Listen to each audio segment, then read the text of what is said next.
Howdy, y'all. Hey, look, this is going to be a general rambling address of a problem that everyone has that we've been talking about. General sources will be, I believe, Blithering Genius, Barbarossa, Stardust, Razorblade Candy, Paul Elam, John the Other, and some others. Sorry if I miss you, if I'm taking your ideas. I apologize now. Alright, okay, so here's the problem.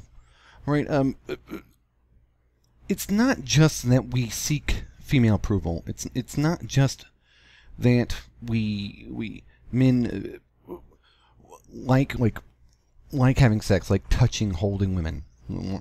The monkeys, the wire cage monkeys, in the oxytocin dopamine fix. Yeah, women are essentially drug dealers that own their own drug. The oxytocin is given in milk, and so men and women. It's probably why men and women prefer female company. As children, we're given doses of our drug. We're given fixes, and then when men grow up, we no longer get our fix or hugs from our mother. And in fact, we find a new dealer who, instead of, let's say, doing cocaine, deals crack. Yeah, vagina is a far better experience than hugs. Hugs are cool. Everyone needs human contact, human touch. But yeah, hey, vagina, hold on, that's like the crack of hugs. Huh? And it's not just this. It's a long time ago, women learned to just let the men do the heavy lifting, the heavy work, the heavy labor, the dangerous stuff.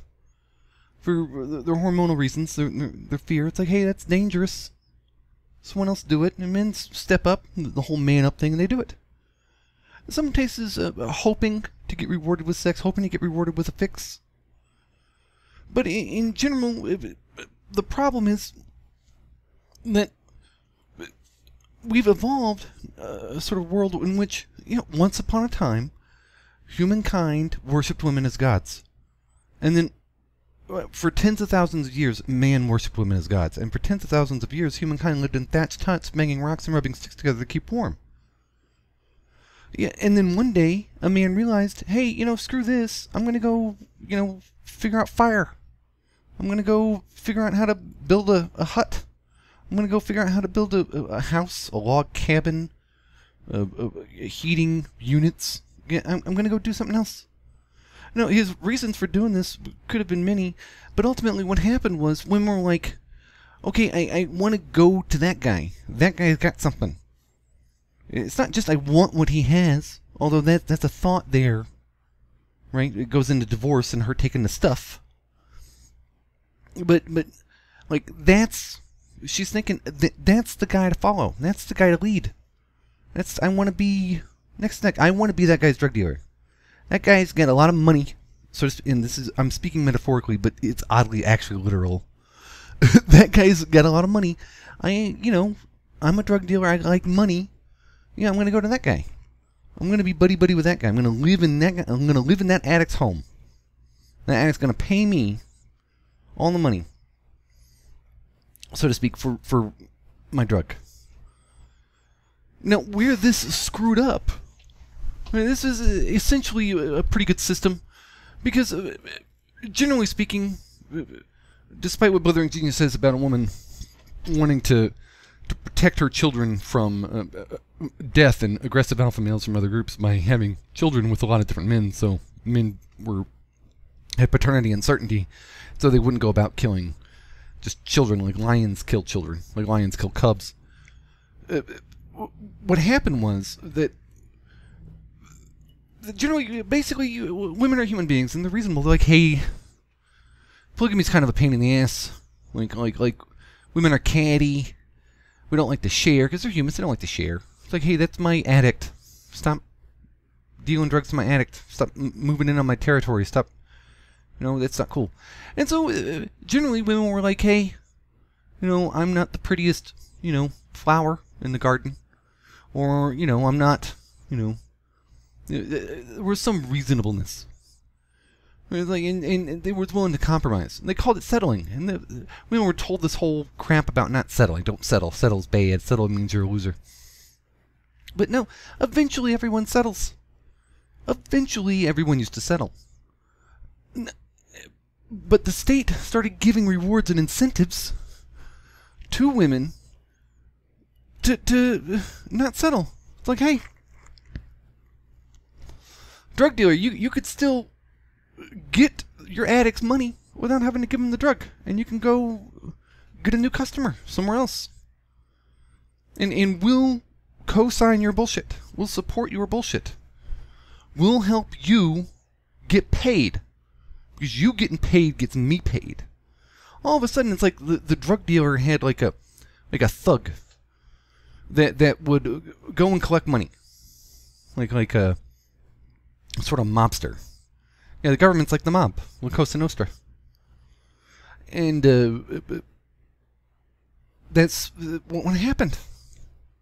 The drug dealer, the bookie, has the mob now. And the mob has convinced people that it was their fault for being a drug addict. It's like, hey, why'd you get involved? You knew this is what could happen. And you're like, hey, I was addicted to this drug from birth. It's sort of, we've evolved to be addicted to this drug. And what's happening is, yeah, a woman's ambition knows no bound, a woman's hunger knows no sating. And so, of course, they took that option. Anyone would. If a capitalist could get money from a customer without having to give the customer anything in return, could say, I gave you product once upon a time. It's like, hey, I sold you milk yesterday. Why do you want milk now? It's like, well, okay, I don't want milk from you anymore. Why do you want my money for the milk? It's like, because I sold you milk yesterday. You still owe me for that shit I sold you yesterday. And I don't owe you shit for the money you keep paying me. Yeah. And this has been enforced by the government. For the purposes of forcing women to select, hopefully, better and better men, the smart, strong, beautiful, intelligent alpha men that run the government or whatever. But yeah, where it backfired, where it blew up in their face, women think if it's beautiful, it must be true. And what women think is beautiful is like an ultra-masculine guy, a guy who works out. And it's like tough, takes a lot of risks. And the government rolled with this and said, hey, screw it. We get the pretty ones anyway. The other 70% of women who are sort of like, you know, sevens and below, yeah, screw them. They can go ruin their lives in society by having kids with these dudes. And this is where MGTOW has the problem. Even if every man goes his own way, even if the 80% of men go their own way, and stop even interacting with the 70% of women who aren't attractive to the upper 20% of men, the mob is there, the government enforcement agency is there, the taxation system is there, to still extract resources from MGTOWs and other men in general to pay the drug dealer.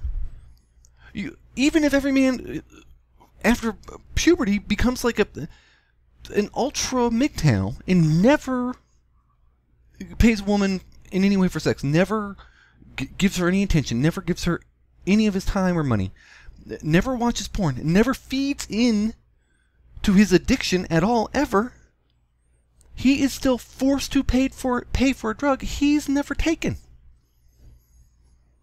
And that's the problem. We need to figure out a way to fix that problem. Otherwise, everything we're doing is just sort of, well, just us falling for the population control, which ironically is not controlling population as well as they had hoped it would. All right. Well, you guys have a nice day. And always remember to go your own way. Yours truly, M.